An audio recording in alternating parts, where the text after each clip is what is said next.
دیتا وی نظام اسلام، دیتا وی نظام اسلام.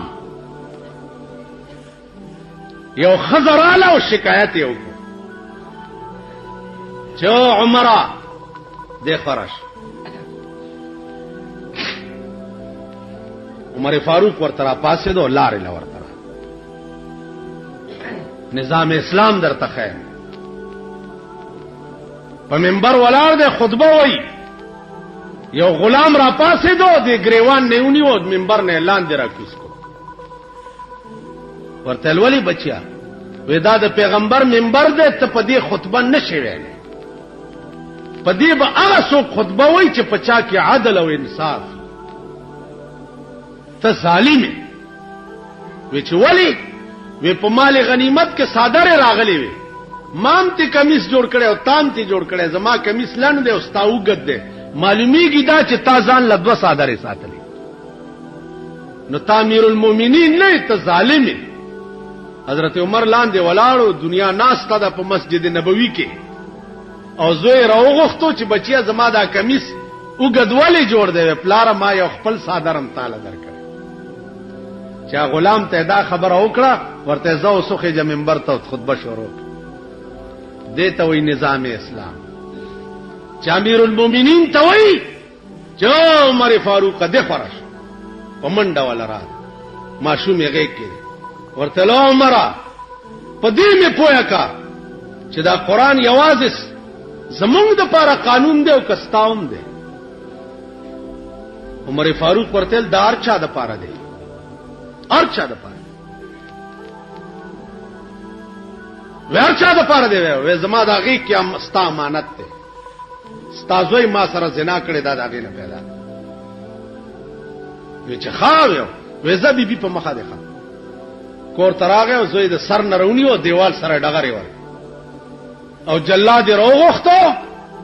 و زما قانون دا دی د قران چې زنا چا وکړه او واده شوی نه سل دوره وهي لگاوي جرګي ولاله چې عمر استاد زوی قران ډېر مزیدار لولي خدای د پاره معافي کا. عمر فاروق ورته د قوم بچی می چرې معاف کړی ندی والله کزوی معاف کما. امیر المؤمنین ورته ولار دی او زوی سل دوره لگاو خو چې سلمه دوره ولګول راو غرزیدو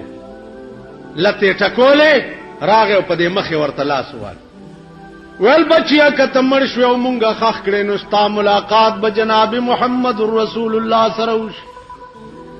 دا د درو وهلی زخمونه ورته خایا او ورته وای چې پیغمبر تا چې کوم قران پرې خو عمر په داسې عمل کړي چې په کور راغلم نو صرفه نکړه لک سات تیر شه ان لله و انا الیه راجعون دیتا وی نظام اسلام. بیا د عمر د مرګ نرستو عثمان ذی النورین خلیفہ شو. عثمان خلیفہ شو سازش ورته جوړ شو په کور کې بنش فوج او پولیس او دا ورته رااله چې څوک مړی کو توري په چلو. امیر المؤمنین عثمان ذی النورین ورته وی چې کم کار پیغمبر نه دی کړی ځنه زما ځان دلار شي خود دوی ځان دی بچ کور کې ناس تو رستو نه په حمله وشو قران لستا او رستو نه په تبرو فسيكفيكهم الله دا آیات وی او د سر مازغه په قران ورپرې